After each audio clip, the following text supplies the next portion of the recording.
Hey, what's up everyone? Welcome back to Licensed to Send YouTubes. Today we are doing an electric power steering conversion to the Continental. It's a pretty common swap in the community where people like to swap over to the Volvo power steering pump. I bought a kit because it was the easiest and quickest solution to do this. It's from Rich and Hammer is the company. I did buy it from them where the pump was included, has all the hoses, all the electrical, and a really badass binder. So what you'll get is the pump, the bracketries, the return hose. In this application it'll be the remote fill hose,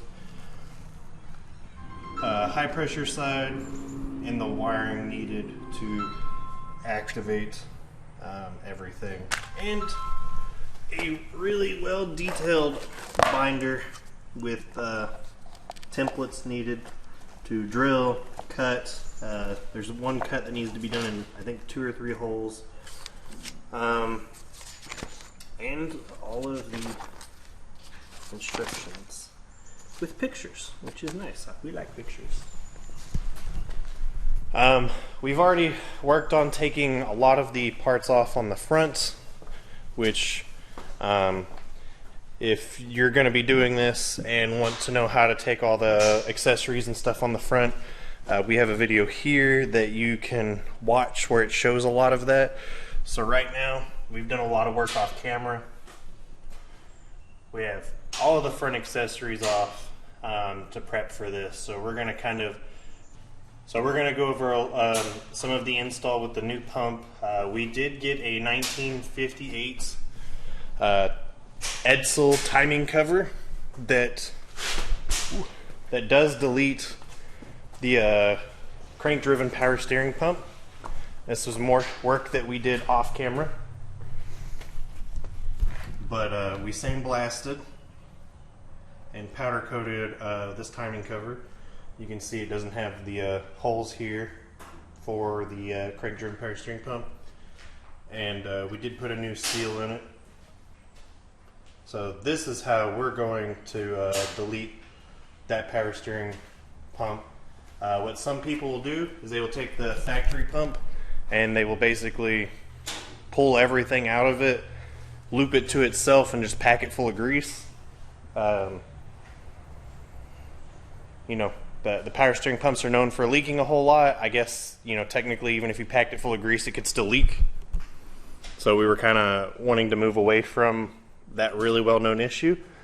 So with that being said, let's kind of get started on some of this process and hopefully get to show you all how well it works once we're done putting it together. Alright, so this particular kit does come with a template and hardware to drill and notch parts of your bumper bracket here for the mount and pump to sit in this location. If you're just building a kit yourself, it may not apply, but if you buy their kit, it does come with like a printed templates and everything for where you need to drill and cut. So we're going to place our template on the ground and then put it in here, you know, because the ground is the best place to check first. So we're gonna put our template in here, get our markers for where we need to notch part of this bumper bracket frame right here, and drill our holes. And then it does come with another template for drilling holes up here in the fender for the hoses to go inside the car. So we're gonna do that.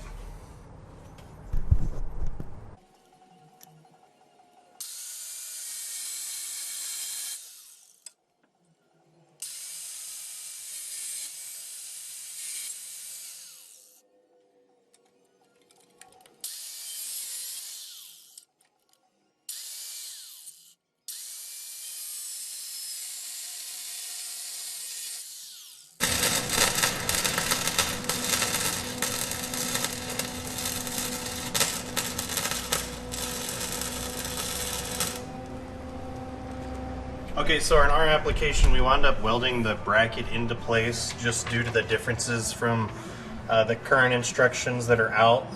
The bumper brackets changed in 68. I did speak with them over at Wrench and Hammer. They have a 68 that they're going to reference to improve upon this kit, so it is a better bolt-on application for this later year model. For us, we just welded it in place, and it's going to be sturdy enough. So the next step now, okay, so this is the power steering hose and remote fill prep section. Again, it comes with another template here. We're going to cut out, put into place so we can drill our 1-inch hole and 1 1/8 inch hole. And that'll allow for the grommets to hold the power steering hose and remote fill access hose going into the fender well. So we're going to place that template in place and drill our holes. Alrighty, so we got our holes drilled for the power steering hose routing. I'm on a 68. That's about where they will go. Ignore the creamy spray paint. I was just spraying to prevent the rust from happening. It's nothing pretty. So for us, where the power steering pump was straight up to this hole was about 10 inches. Where we drilled this top one, we will be trying to work with Wrench and Hammer on making a template for the later year models with the bumper bracket like that to make this a bit easier. Okay, so now this next step is we're going to run the power harness through the factory headlight routing right here all the way over to the battery. Alright, so we chose to run our wiring harness. You know, it said to run it through the headlight section, which is great. And it wanted us to run below and up over to the battery tray. But since we had already eliminated the regulator and everything for the higher output alternator, I chose to route it where all the regulator wiring went previously across the top of the radiator shroud all the way over to the battery. So this worked for us. It may not work for your application, but this is the way we chose to do it. Yeah, and we're obviously going to tie that up a little bit more, but yeah, this will be tidied up a bit more, but it's following factory wiring. So you know, besides the heat shielding or whatever, it's more or less factory look, following all of the little P clamps. Alright, so from the instructions, there is this trigger harness that they made that plugs into the power steering pump, and this end will plug into your regulator that you can use to activate for your 12 volt. If you've deleted this or you know have any other special electrical crap going on, this may not apply to you. We're not going to cover this because our application is going to be a bit different. Feel free to ask questions. But I mean, you should be able to pull anything off from your ignition switch to a 12 volt relay that'll activate this. You just have to run it, you know, obviously from the inside of the car out to that. So be mindful of that. Unless you could find some switch 12 volt under the hood somewhere. Yeah, there's probably a switch 12 volt in here somewhere that you might be able to use. But if you want to run it straight from the ignition, then that's your option. So we're not going to cover that. Okay, now that we have our wiring routed, the next step is routing the power steering lines. So we're going to be using the 2 holes that you drilled from your template to run all of that, and the return line goes through where the fuel lines go. And we will be mounting our, in our application, we're using a remote fill reservoir that will sit up here in this area somewhere. And then we'll also be routing our power steering lines that will come up to the gearbox, and the return line will follow the factory hosing up to the it's gonna fit, yeah, the other line is gonna go to our factory hosing up to the windshield wipers for that. Now we need to pull our factory power steering pump reservoir down here. We've already got the bracket loose and everything's dangling. We just need to loosen that right there and pull that off. Alright, so where we left off was running the power steering hoses through the holes down here that we drilled. Make sure I get some light on that. There we go. And then just ran all these hoses, you know, from down below in the fender where the pump goes, and have everything routed and screwed in properly. Up. And just a few little bends had to be done. I don't know how well you'll be able to see it. A few little bends just had to be done to go to the gearbox right there, just to clear the brake booster. I think it's a little bit different, mostly because I have disc brakes, so I think a lot of this is a little bit larger and a bit more in the way. Yeah, so now the whole idea is just to slap this shit all back together. Yeah. Nothing blah blah blah. Nothing much else to it. So we're going to put it all back together, and then we'll get into bleeding the system and see what we can go from there.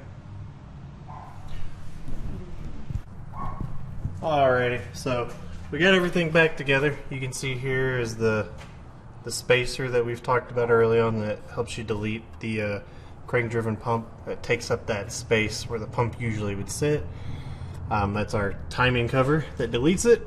We got our water pump back on, and this isn't bolted on all the way just yet. It's like hand tight. Well, more than hand tight. It's snug down hand tight. But you can see we got some good spacing here. Our belts are lining up, and I can discuss more on this. This is technically not the crank spacer adapter from the 58 Edsel like the timing cover is. I made this work from a later year model. I'll put in text what that was, and we trimmed down like a good chunk of it off. If we have to, we can measure the power steering pump, tell everybody what length to cut it. Yeah, so we can measure the power steering pump. So if finding the timing cover is easy and finding the crank spacer adapter is not, I can put in the description the measurements for what we cut off to make this fit. It was a good alternative instead of waiting around months and months and months hoping something would come up. I spent $30 on that part on eBay and just we chopped the bitch up, and it's perfect. So now we just need to put the fan back on and the accessory belt up there back on, tighten and button all this up, and then we can start the wiring process and get it tested. Happy, happy, happy. Alright, well, we got everything completed, mounted in here. I've plugged in the two harnesses. Our activation switch is right here. We use some wiring off of the factory voltage regulator stuff to keep the factory look there. It'll focus. Why donde estás focus? Okay. On my car, we actually used one of the wires coming off of the ignition system that runs in. For some reason, it could just be a year difference. This wire is not used on my car, and we found out it was hot when the ignition turns on. So it just runs over here to power the pump for the switch activation. Right now we're just bleeding everything in the system and filling the reservoir. What that entails is, because cars are fucking weird, your windshield wiper system actually uses your power steering system. So you have to turn your windshield wipers on to full and start turning the steering wheel lock back and forth all the way to bleed the system. So right now we're going to work on that, get it bled. Yeah, I got the wiper blades. And then we're in a big air bubble. Yeah, it filled a little more probably.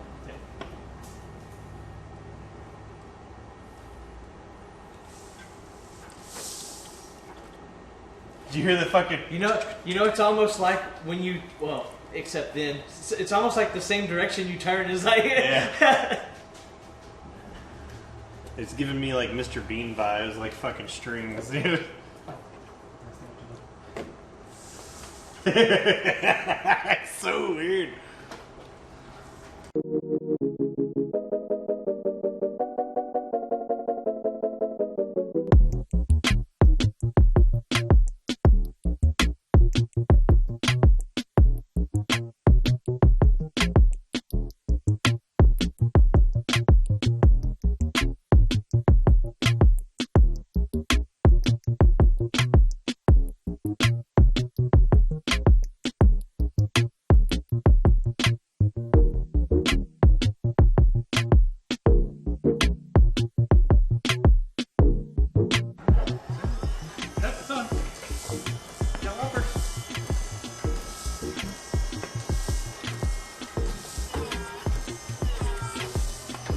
Oh, baby, that feels good. Woo! Look at this. Look at that one finger fucking turn. Hold on.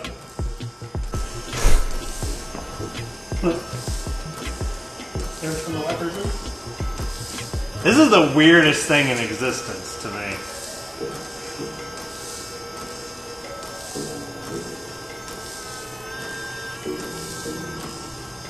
You could just bottom out.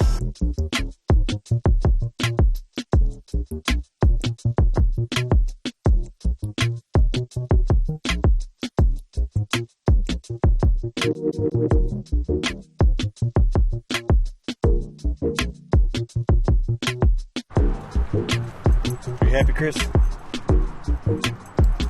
You're the one gotta be happy. I'm happy. Alright, ladies and gentlemen, so here we are. Finally done, pulled out. Had a couple small things that we had to button up. I guess one of our power steering lines had a big cut in it that we didn't notice. So, you know, tried to eliminate power steering leak and just brought it back. It's eliminated now. Yeah, it's definitely gone now. So, but it's all in there. You can't, I don't know, well, I'll try to brighten this up, but it's all tucked in there. All the lines are clear of my UJazz tires. At least I'm pretty sure they are. Yep, they're clear. Show y'all here to confirm it does work. You'll hear spaceship noises. Alright, so I'm not actually going to start the car. I'm just going to turn the ignition on.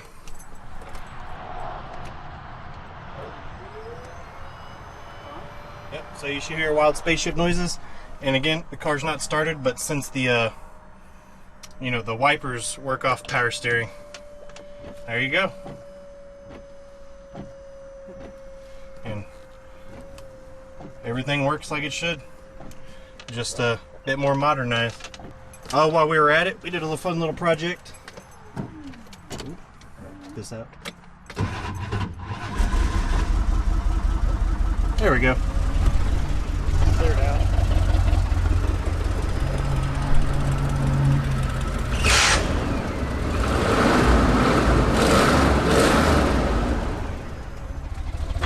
We got mufflers again, so it's not loud and ratty. It's just ratty.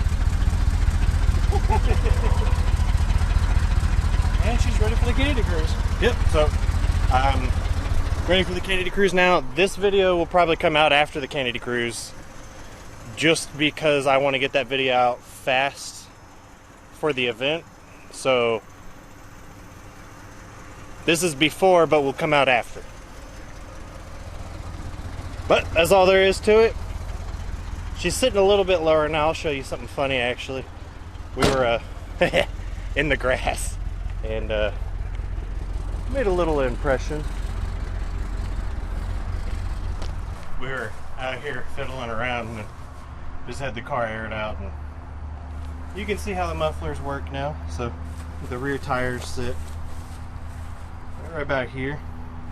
My foot is, so it's not running all the way back to the car. It's kind of dumped like right before the axle. But that's gonna do it. Thanks everyone for watching, and I'll see you on the next one. Say bye, Chris. Bye. Bye. Have a beautiful time.